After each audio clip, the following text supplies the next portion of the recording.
Assalamualaikum warahmatullahi wabarakatuh. Baik kawan-kawan mahasiswa, kita kali ini akan membahas tentang gerakan anti korupsi.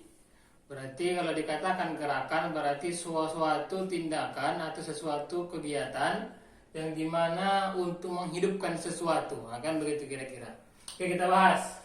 Kalau kita bahas korupsi, dalam gerakan anti korupsi ini kita harus sepakati bersama kalau korupsi itu adalah extraordinary crime atau korupsi itu adalah kejahatan yang sangat luar biasa. Itu yang harus kita ketahui supaya kita bisa menghindari atau menolak sesuatu yang ada kaitannya yang namanya dengan korupsi. Kenapa seperti itu? Karena korupsi ini banyak sekali dampak buruknya.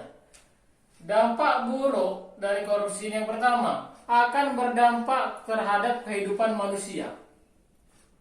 Terhadap kehidupan kita akan sangat berdampak sekali. Contohnya, kalau negara memang memiliki dana yang diberikan kepada masyarakatnya, utamanya kepada ekonomi menengah ke bawah, supaya terhindar dari kemiskinan, karena korupsi tidak sampai itu dana dimakan oleh orang-orang yang kaya, yang sementara dana itu dikhususkan kepada orang yang menengah ke bawah ekonominya, cuman dipotong segitu banyaknya oleh pejabat misalkan kan, yang dimana dia notabene-nya adalah seorang yang memiliki perekonomian yang sangat cukup. Tetapi karena ada sifat tamaknya, tetap diambilnya juga hak-hak orang miskin itu. Kapanlah bisa berubah kehidupan manusia kalau seperti itu? Kalau seumpamanya uang yang diberikan pemerintah itu bisa digunakan untuk usaha, bisa berubah kehidupan manusia. Tapi karena ada orang-orang bersifat memiliki kejahatan yang sangat luar biasa ini, rusak kehidupan manusia. Yang mana yang miskin itu terus miskin, yang kaya semakin kaya. Kalau tidak bisa diberantas yang namanya extraordinary crime yang sifatnya adalah sifat korupsi. Apalagi dampak buruk dari korupsi ini akan hilang. Hilangnya yang pertama keadilan. Hanya karena ketamaan, hanya karena uang yang kita dapatkan dengan jumlah yang menggiurkan, hilanglah keadilan dalam negara kita.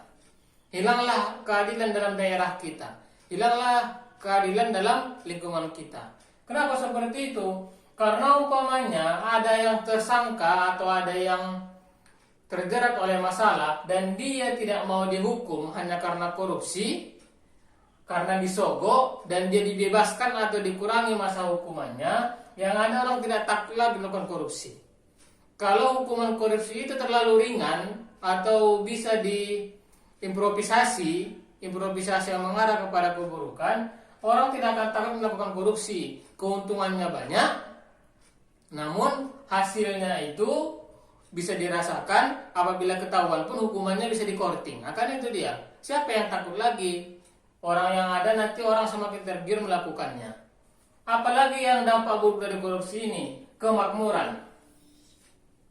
Hilangnya kemakmuran di suatu bangsa. Kenapa? Yang tadi, banyaknya usaha-usaha pemerintah yang digagalkan oleh korupsi karena ada upaya pemerintah untuk mensejahterakan masyarakatnya. Karena korupsi ini hilanglah kesejahteraan itu.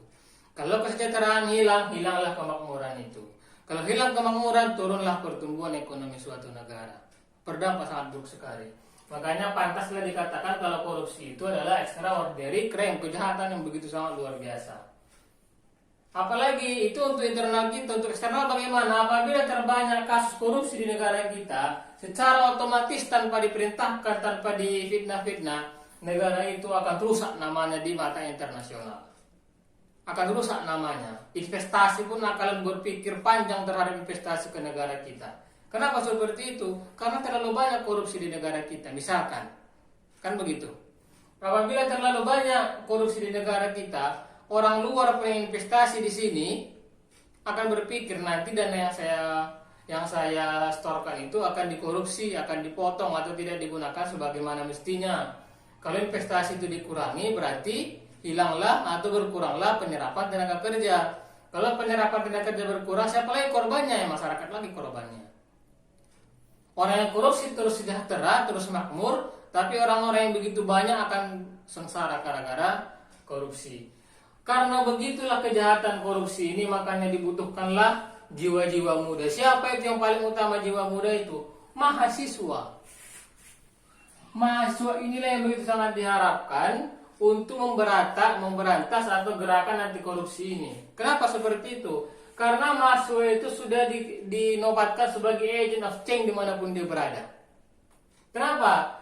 Sejarah mencatat dari 1928 Sumpah Pemuda itu ada didorong oleh mahasiswa yang selalu kita peringati setiap tahunnya. 1945 Proklamasi Negara Kesatuan Republik Indonesia itu didorong oleh mahasiswa, jiwa-jiwa muda. Kenapa? Karena karakter mahasiswa ini memiliki intelektual yang sangat berani.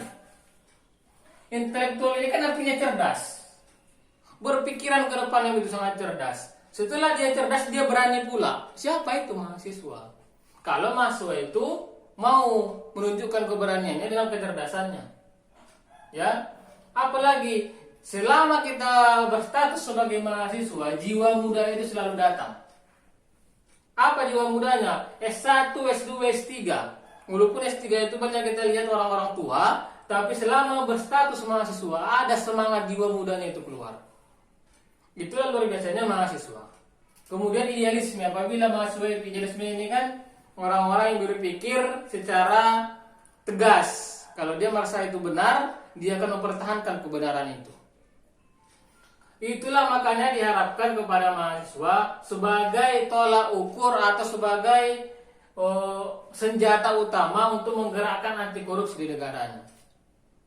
Selama berstatus mahasiswa. Karena kalau tidak status mahasiswa lagi payah. Karena tidak bisa bersatu lagi, sulit untuk bersama-sama lagi.